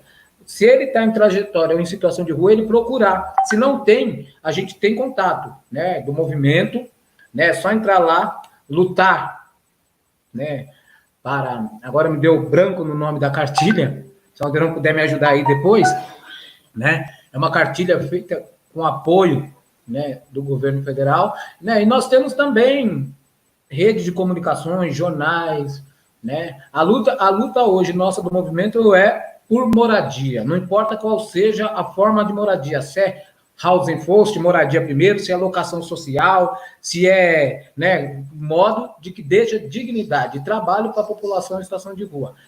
Ninguém tira ninguém da rua sozinho, se não houver uma grande discussão e organização de junto conhecer a realidade dessa população, né, de junto saber quem é e onde vive essa população. Então, assim, para nós é importante trazer essa discussão nesse momento. Aí eu vou deixar um pouco também para o Aldeirão falar, né? O movimento, ele já fez agora, o ano passado, nós fizemos o dia de luta em Brasília, né? Com 200 pessoas a nível nacional. Nós fomos para Brasília cobrar do governo federal, criou-se uma frente nacional dos deputados federais para discutir a política, está discutindo a política nacional para a população em situação de rua. Nós não temos ainda uma lei, nós temos projetos de lei no Senado e na Câmara, né, para discutir melhorias para a população em situação de rua. Únicas políticas hoje, de fato, que executa de fato são duas políticas: saúde e assistência social, SUAS e SUS, né? São essas duas, é isso aí. Bom, eu queria só compartilhar com vocês aí no chat, né, a cartilha Conhecer para Lutar. Né, já está o PDF, eu pus aqui no chat, aqui, compartilhei com vocês aí o link da cartilha do movimento. Tá? Queria também dizer que vamos tentar, até o finalzinho aqui da apresentação, trazer um vídeo aí de uns 3, 4 minutos, sobre o acampamento que foi feito a semana passada em frente à prefeitura pelos 3 movimentos aqui de São Paulo: o MNPR municipal, o MNPR nacional e o estadual. Então, eles se juntaram e fizeram uma manifestação em prol às reivindicações de políticas públicas de proteção contra a Covid, né? Os quartos de aluguéis, contratação de quartos de aluguéis pela prefeitura, contratação de quartos de hotéis pela prefeitura, o camp, que a gente está insistindo, porque hoje nós temos na cidade de São Paulo uma cidade cheia de barracas, né? Um camp a céu aberto, sem estruturação. E nós estamos falando com a prefeitura que é bom organizar isso com estrutura de saúde, com estrutura com a separação, com os espaços, com banheiro, né? Então, essa é uma reivindicação aí do movimento. A outra reivindicação do movimento é que os banheiros, chuveiros e pias instaladas agora no período da Covid na cidade, que eles permaneçam, né? A ideia, inclusive, a reivindicação é que eles permaneçam para sempre, que enquanto não tiver os permanentes, fique esses provisórios, né? Que foi muito importante esses chuveiros, essas pias. Vocês sabem que uma das dificuldades da população de rua de São Paulo é beber água. Por incrível que pareça, essa é uma grande dificuldade hoje na cidade de São Paulo. Então, água potável, né, você ter pias com água potável e tudo mais, isso é muito importante. Então, no final, a gente vai tentar passar um vídeo aí. Mas, voltando aqui às perguntas, eu acho que são perguntas muito, muito interessantes. Primeiro, a questão das pesquisas, né? Infelizmente, pesquisa de população de situação de rua é sempre problemática, é sempre uma dificuldade, quando elas acontecem, né? Porque existe uma tentativa sempre de manipular os dados, de manipular a metodologia, para não se chegar numa realidade que existe. Com certeza, tem mais de 40 mil pessoas em situação de rua, né? Ou seja, juntando aquelas que estão nos abrigos, que hoje é mais ou menos 13 mil, né? Aquelas que estão na rua mesmo, na rua, na calçada. Hoje a gente até tem um conceito, viu, Ana? Aqui a população de rua ela é impressionante. Criaram um conceito aqui, o conceito do morador de calçada, né? Quer dizer, o morador de calçada é aquele que está desprovido de tudo, inclusive dos abrigos da prefeitura e dos serviços, todos os serviços. Ele está literalmente na calçada. Que eles dizem que na rua eles não ficam porque o carro passa por cima. Esse é um conceito que eles têm trazido muito para nós, porque nós temos que valorizar, incluir esse morador que não está participando, né? Então, eles sempre nos cobram muito isso, que o morador de calçada seja considerado. E você tem os moradores em situação de rua que estão nos abrigos ali embaixo de viaduto, construíram um mocozinho, e, por exemplo, no censo de São Paulo, não consideraram quem tinha casa, né, como morador de rua. E é um absurdo, porque nós temos vários viadutos em São Paulo que moram 200, 300 pessoas, construíram aquelas casinhas improvisadas, algumas, inclusive, com cobertor, né? Então, esse foi um critério que tomaram. Não se conta as pessoas que estão em situação de rua, que quando sai do sistema carcerário não tem para onde ir, né? Não se conta aquelas que estão nas clínicas fazendo tratamento. Então, tem uma série as metodologias elas não são confiáveis, né? Apesar disso, nós temos uns números altíssimos, né? Na cidade de São Paulo, oficialmente, 25 mil pessoas em situação de rua. É um número muito alto, né? Então, de qualquer jeito, as pesquisas elas são importantes, mesmo com todas as deficiências que elas têm. A do IPEA, que contou 200 mil pessoas no Brasil, ela também tem uma importância nacional muito grande, né? Tanto que ela traz a importância desses cadastros, né? Esses cadastros, se eles são utilizados, se eles são vivos, eles podem ajudar na informação para a política pública, para você criar política pública. Inclusive, lá tem muitos dados, né? Se é homem, se é mulher, se é LGBT, se é negro, se é branco, se é velho, se tem mais de 60 anos, se tem mais de um ano que está na rua. Você sabe que fazer um trabalho com uma pessoa que está até um ano é uma coisa, uma pessoa que já está há 5, 10 anos na rua é outra. Então, esses dados são muito importantes para se pensar a política pública. E nós estamos defendendo. Então, as pesquisas elas são muito poucas, elas têm dificuldades metodológicas, mas elas são importantes as que têm. Acho que São Paulo tem. No Brasil, já falei que a única pesquisa foi a do MDS, né, nacional, com 300 cidades, né, é muito pouco também, mas é uma referência importantíssima. Os dados eles ainda são reais, né? Veja que nós já estamos quase 10 anos na última pesquisa e é muito forte ainda aqueles dados. Eu até revisitei ele essa semana e estão ali, é um pouco o que nós estamos vendo hoje, né?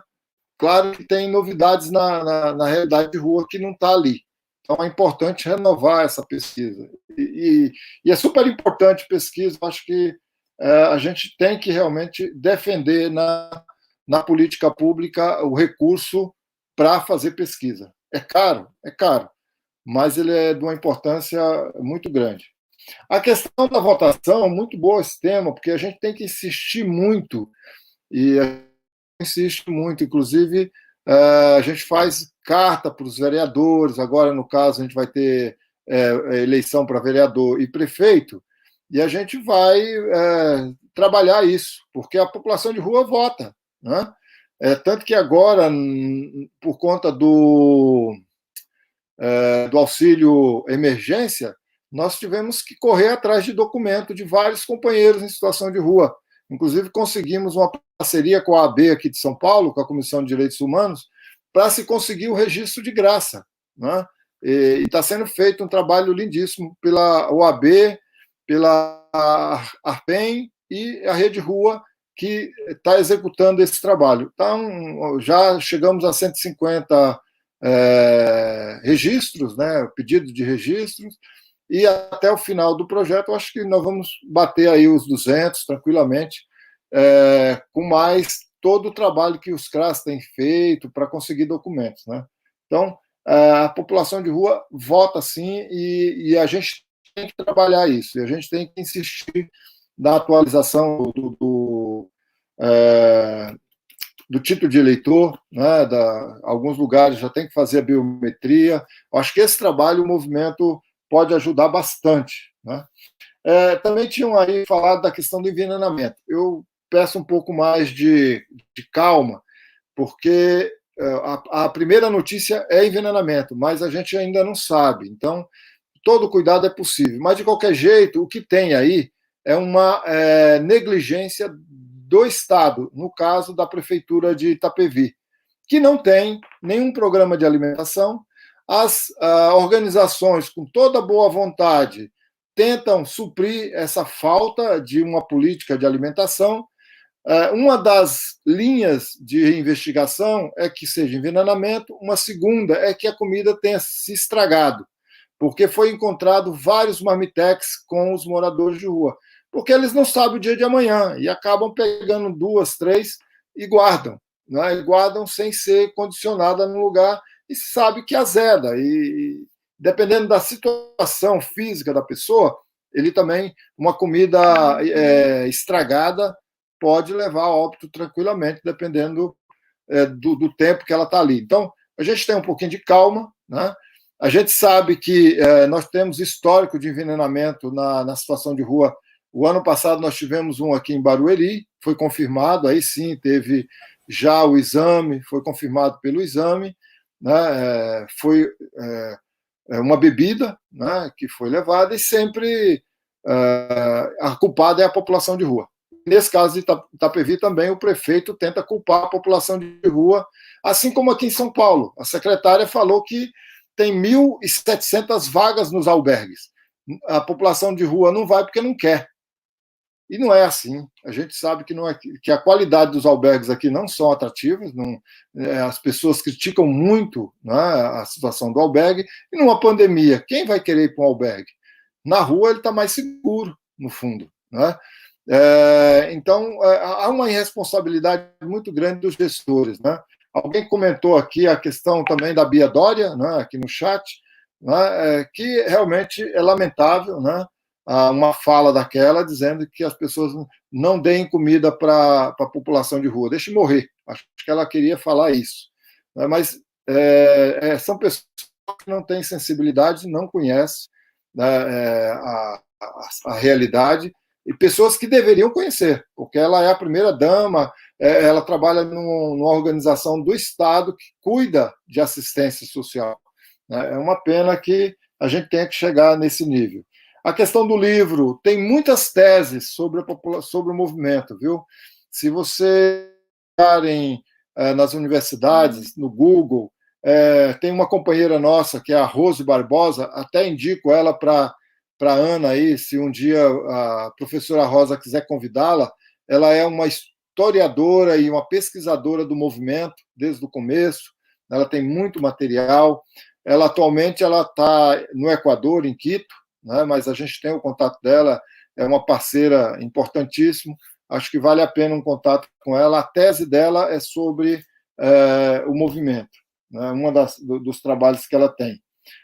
O que mais que foi falado aí do livro? Eu não estou lembrado aqui, Anderson. Nós temos a cartilha, o vídeo, né, tem um vídeo bom também, produzido pela Rede Rua e pelo movimento, e que a gente pode disponibilizar. Eu não sei, eu acho que já tem digital, né, Anderson? O vídeo. A gente pode ir atrás. Tá? Então, basicamente é isso, das perguntas que foram feitas, né? Tem uma pergunta aqui que está, eu acho que vocês também poderiam responder. se há uma diferença das políticas públicas para a população de rua do prefeito Covas e do governador Dória. Bom, não tem, porque é uma política do PSDB, né? É uma política de total ignorância, né? Não tem nenhuma sensibilidade com a população de rua. Desde a escolha da secretária, nós já mudamos 6 vezes de secretária de assistência social aqui em São Paulo, né? E aqui tem uma coisa que acho que foi o Arnaldo que perguntou. Arnaldo, nós temos um problema sério também, que é daquilo que nós sonhamos, nós pensamos o seguinte: bom, população de rua não é problema só de assistência social, né? Ela tem que ser intersetorial, ela tem que abarcar várias secretarias, a gente tem que sair dessas caixinhas. No entanto, nesse processo que nós estamos fazendo, nesse momento, nós estamos com um problema grave, porque nós estamos ligados, no caso de São Paulo, uma coordenação que é do Direitos Humanos, é a Secretaria de Direitos Humanos, que faz a coordenação da política pública para a população de rua, onde está sediado o Comitê da População em Situação de Rua. Só que é uma secretaria que não tem poder de barganha, não tem recurso. Quem tem o recurso é a assistência social. E aí o jogo é feito, né? Vocês que são os coordenadores, vocês se viram aí, mas nós temos dinheiro aqui, nós vamos investir onde a gente quer, a gente vai fechar os abrigos que a gente quiser, e é o que estão fazendo aqui, né? Numa total, assim, como se fala, ausência de participação do movimento. Inclusive, uma das reivindicações do movimento, na decisão que foi tomada de fazer esse acampamento na frente da prefeitura, é o desrespeito dessa gestão com o Comitê da População em Situação de Rua, que nós temos uma lei que foi aprovada em 2019, em dezembro de 2019, sancionada pelo prefeito, que diz claramente: a política da população de rua precisa passar pelo comitê. O comitê precisa avaliar. E, no entanto, eu também sou conselheiro pela Rede Rua no comitê, nós somos os últimos a saber do que está acontecendo na cidade em relação à população de rua. Então, realmente não tem participação política, né? Agora mesmo abriram os sites para você fazer sugestões no orçamento. Para inglês ver, participação para inglês ver, entendeu? Você tem lá as propostas, você vai lá, vota nas propostas que você quer. Você não participa da construção das propostas, né? Você não tem, é só mesmo para dizer, não, nós garantimos a participação. Assim como o comitê, tem o comitê, mas o comitê não tem efetividade, não está tendo efetividade. Inclusive, nós estamos agora discutindo se nós vamos entrar no Ministério Público para que as secretarias participem do comitê, que são obrigadas pela lei, né? É uma lei muito boa, recomendo que estudem ela para também implantar algumas das sugestões nas cidades aí. Acho que foi muito discutida, o vereador Suplicy puxou essa conversa aí, mas já baseada na história do movimento, na lei da Aldaís Esposati. Então, a gente fala que foi uma sistematização de toda a política pública da população em situação de rua nesse período. Então, a lei municipal, que depois a gente pode compartilhar aí com vocês aí, tá bom? Ana, eu queria tentar passar o vídeo do acampamento. Não sei se eu vou conseguir. É de 4 minutos. Será que a gente consegue? Eu acho que a gente tem agora, acho que mais uns 15 minutinhos, eu acho que poderia passar, Deron, e depois vocês fazem as considerações finais. Se você achar melhor no final, pode ficar no final, né? Pode. É possível, sim, passar. Se você não estou conseguindo ver mais nenhuma questão aqui no chat. Está conseguindo. Eu só queria fazer um complemento nessa discussão, porque mesmo a gente falando, né, que essa é uma questão intersetorial, no nosso país foi a partir da criação do Sistema Único de Assistência que a população em situação de rua, ela vai ser por uma política pública, efetivamente, na hora que você destina, né, um recurso específico para atenção social especial, onde você vai financiar ações efetivas para essa população. O que acontece? É que hoje a gente está em pleno desmonte dessa política, é uma política que a gente, o SUAS aí sendo completamente desmantelado, esse primeiro danismo que assaltou a política da assistência desde 2016, né? Primeiro com o Temer e agora, né, Bolsonaro. E aí a gente vê que, infelizmente, quando a gente conseguiu colocar na política da assistência social, né, dentro do sistema único da assistência social, a população de rua, né, dentro de serviços específicos, recursos e orçamento, foi um momento em que a gente conseguiu dar visibilidade, inclusive foi quando se deu suporte para que esse movimento também pudesse crescer. E teve a articulação que foi feita para capacitar lideranças, capacitar profissionais, né, nessa área, e isso rodou o Brasil inteiro, né? Foi quando a gente foi se aproximando muito dessa realidade. Infelizmente, a gente está nesse drama, desse desmonte político. E, diante disso, infelizmente, a gente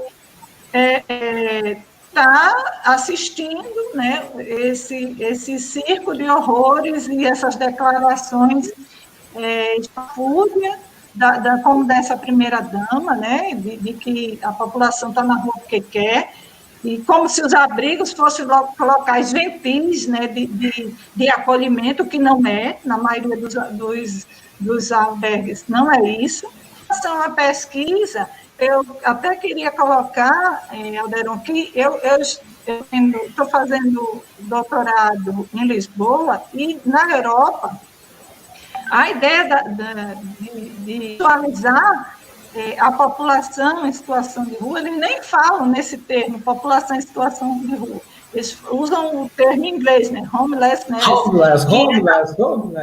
Homelessness, porque ele aumenta, ele coloca os sem-abrigos. Então, eles estão colocando as pessoas que vivem, as pessoas que estão nos abrigos e as pessoas que estão em moradias precárias, pessoas que estão sempre sob a ameaça de despejos, pessoas que estão vivendo em locais indignos, estão vivendo em prédios invadidos. Então, é muito maior esse número, né? Se a gente for ver isso aqui no Brasil, eu acho que a gente vai ficar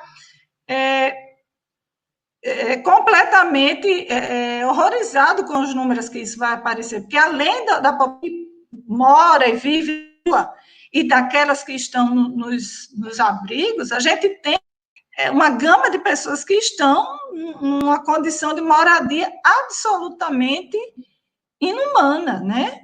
Então, é uma pesquisa, eu acho, no Brasil, para ser uma pesquisa séria, para a gente ter a ideia do tamanho do problema que a gente tem, né? Não só do ponto de vista do déficit de moradia, mas de acesso a políticas públicas essenciais, a direitos básicos, a gente teria que fazer uma pesquisa até mais ampla, pegando esse número maior de pessoas que estão em diversas situações, né, o que é um sem-abrigo? É alguém que não tem realmente, mesmo que ele esteja ali numa barraca de lona, num prédio invadido, a qualquer momento ele vai ser despejado. E que abrigo é esse? Abrigo é lugar de acolhimento, né? Então, acho que era essa questão que eu ia colocar. E aí, gente, eu não estou conseguindo ver mais nenhuma pergunta. Eu poderia passar o vídeo, Alderon, e depois vocês fariam as considerações finais. Vocês parem com isso. Maravilha. Maravilha. Então, vamos lá. Pode ser. Paulo, por favor, aí, Paulo. Pode ser.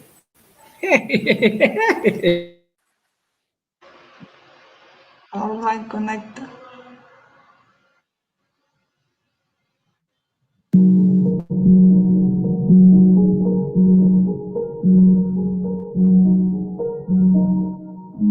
estamos reunidos hoje aqui, acampados em frente à Prefeitura Municipal de São Paulo, né, porque a rua não tem onde morar, a rua não tem onde ficar.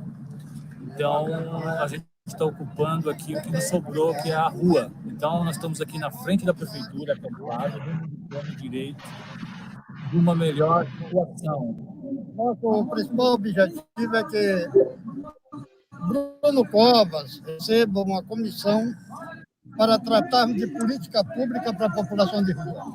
No momento que está o coronavírus aí, no momento que temos as baixas temperaturas, que seja disponibilizado vagas em hotéis, ou se não camping, para esse pessoal ter as suas barracas organizadas, com chuveiro para tomar banho, com banheiro para usarem, e também para que haja mais uma política maior voltada para a locação social.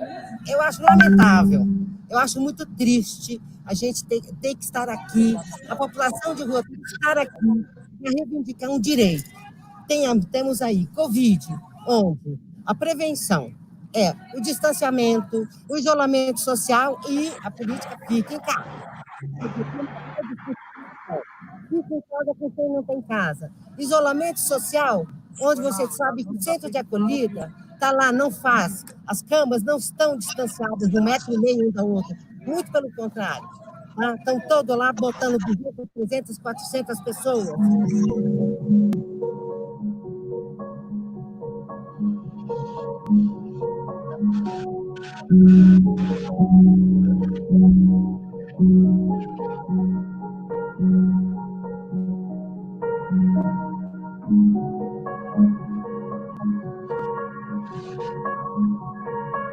Primeiro é que cesse a violência das subprefeituras, do Rapa ainda tomando as coisas da população de rua, tirando barraca, ainda tem isso na cidade de São Paulo. A gente está ouvindo tanta baboseira do município, do estado e do federal, dizendo que a população de rua está na rua porque quer, não está fazendo coisas, não criou a rede hoteleira, e a secretária municipal de assistência social, Berenice Janela, vem dizendo que tem 1.736 vagas ociosas no centro. Ela mostra para nós onde estão essas vagas, que o povo da rua está cansado de ficar na rua. Somente agora, no inverno, não se prepara uma operação inverno com a rede hoteleira, com os espaços. Há 3 meses que as entidades, a sociedade civil, no Comitê Pop Rua, vem pedindo que abra-se os hotéis, que cria-se camping, e nada se foi feito. A única coisa que só criou foi lavar roupa e tomar banho, mais nada. E agora, principalmente na pandemia, a gente viu quem tem casa, ficou em casa. E quem não tem casa, ficou aonde? Na rua. Esse ato é um ato político, né? Não é um ato partidário, mas é um ato político, de mostrar que a população em situação de rua está na rua por omissão da política, por falta de política pública. Tem que todo mundo ir para a rua, lutar pela liberdade de poder ter condições de moradia. Eu estou achando com amor e carinho. Que é preciso para ver se tem uma melhora para nós, né? Porque do jeito que a gente está vivendo aí, eu acho que está ficando difícil. Então a gente está esperando uma melhora para nós. Uma moradia, uma coisa melhor, porque na rua não dá. Muito frio, a gente já está doente, a metade já estamos todos doentes, e nós estamos precisando do prefeito aí uma resposta aí de uma melhora para nós.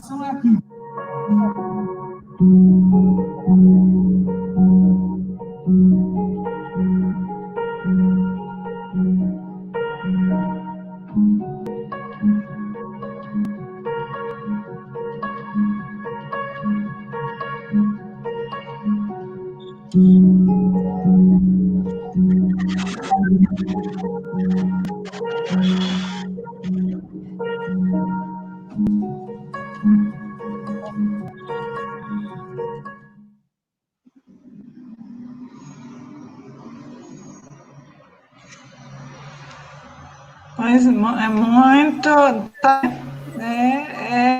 A gente começou falando, vai ficar em casa como? Né? Como é que fica em casa? Ana Rosa, só para terminar, eu queria compartilhar com vocês uma frase que nós trouxemos aí da articulação latino-americana. Essa frase ela é muito usada no Chile, mas ela casa como uma luva na nossa realidade, que é o seguinte: eles lá dizem muito isso: a rua não é um lugar para morar, muito menos para morrer. Então, nós temos a nossa luta é um pouco essa. Nós acrescentamos no final dessa frase moradia já. moradia e renda básica para quem não tem mais possibilidade de trabalhar. Então, acho que essa é a nossa luta, o movimento está abraçando essa luta também, e a gente vai seguir pós-pandemia nessa batalha. Agora, lógico, a gente está trabalhando para sobreviver, para continuar respirando, continuar vivo. Né? Essa é a nossa luta agora. Mas nós temos essa perspectiva mais para frente. Acho que é isso. Queria só parabenizar os movimentos aqui na pessoa do Anderson, né? Que foram responsáveis por esse ato. Esse ato, basicamente, foi organizado pelo movimento, com o apoio do Fórum da cidade, né? Mas nosso trabalho foi de apoio, foi uma articulação muito importante para a cidade de São Paulo. E agradeço mais uma vez a Rosa, a Ana, em nome de toda a equipe aí da universidade e do grupo aí. Obrigado. Eu que agradeço, né? Agradeço ao Alderon, inclusive você estava falando sobre a Rosimeire Barbosa Silva, já encontrei vários materiais dela, inclusive um artigo dela e seu, né? Já procurei tudo que vocês foram falando, eu aqui anotando. O Anderson também. Eu já aqui anotando coisas para solicitar o Rafael. Anderson, né? Muito obrigada mais uma vez, né, pela participação, pela presença. A gente estava aqui encantado com sua fala, eu e Paulo, e os meninos comentando no grupo, né? O quanto é importante a gente ouvir a sua fala, ouvir a fala de vocês, do movimento, né? A importância disso, a importância da gente sensibilizar, conscientizar, né? Agradecer a Ana novamente pela presença aqui também, né? Sempre auxiliando, ajudando, dando ideias para a gente, o nosso projeto, né? Alderon não sabe, mas assim, foi ideia minha dos alunos, né? Que eu perguntei para os meninos o que é que mais me incomoda ultimamente. Eles me disseram, as pessoas na rua. Né? Eu disse, então vamos estudar isso, vamos. E aí, né, a gente agora vai passar para a segunda fase do projeto, né, discutir mais com o Anderson, e conheci assim, né, a distância, Vanil, Caldeirão, Ana, muito obrigada a todos vocês. E dizer para o nosso público também que semana que vem a gente vai ter a última live de encerramento. Eu ainda não consegui fechar, a gente tinha uma proposta sobre falar sobre comunicação de movimentos populares, mas infelizmente as pessoas que a gente entrou em contato, elas estão de férias, né? Então, mas, né, as pessoas que nos assistem, vai haver sim a última live, a gente vai tentar fazer uma discussão bem mais interativa e também ver se a gente coloca uma proposta artística, né? Que o nosso produtor aqui do Palco Conectado disse, vai encerrar a live, tem que ter algo legal.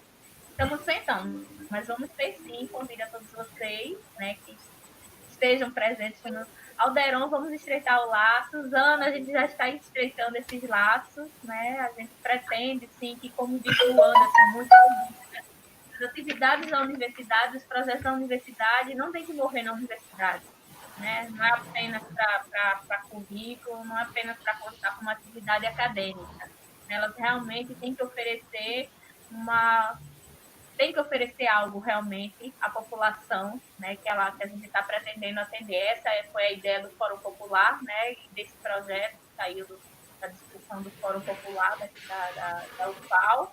A gente está discutindo, sim, Anderson, para que isso a gente possa fazer muito mais, né, pelas pessoas em situação de rua, pelo movimento, pela politização, né, como você falou, pela organicidade, né, de vocês, o que a gente puder contribuir, eu, o professor Paulo, né, Ana Casal, a gente está querendo estender o projeto, a gente estará à disposição do Rafael e dos demais, né? Todas as pessoas do movimento. O Alderon, depois eu converso com você também para entender mais essa rede que você falou, internacional, né? Social, pessoal, que a gente puder contribuir. Gente, muito obrigada. Professora Rosa. Oi, Ana. É só uma coisinha. Eu acho que fortalecer o ano que vem, se a pandemia acabar, nós vamos ter o congresso aí em Maceió, Alagoas. Né? Eu acho que é um dos fortalecimentos da universidade é fortalecer esse congresso, como o Alderon colocou. Né? Nós precisamos muito da universidade nesse congresso, porque a gente faz várias. Outra coisa, eu acho que o Rafael falou no começo, agora mês de agosto, nós vamos ter o Dia de Luta Internacional Latino-Americano e Nacional.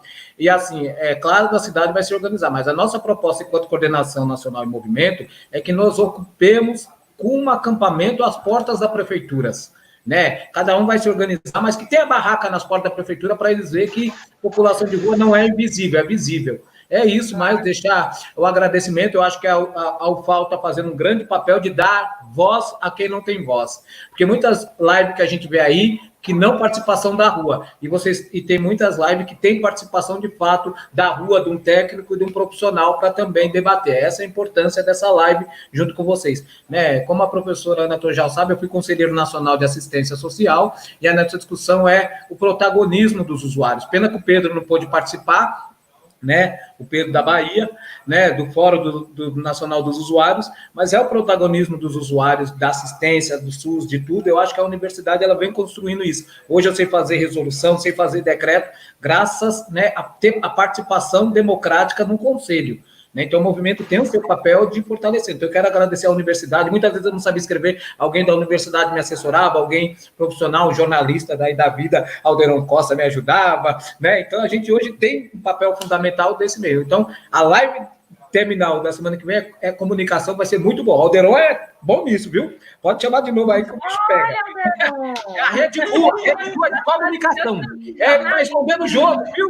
Tem trecheiro, tem jornal, tem de comunicação. Pode chamar. Obrigado. Dedurei. Um abraço a todos. Alegria por ver, Ana. Obrigado, um abraço. Boa noite, gente. Até também. Obrigada. E foi muito bom rever a todos vocês. Obrigada, Ana. Alô, Anderson. Até mais. Tchau. Tchau.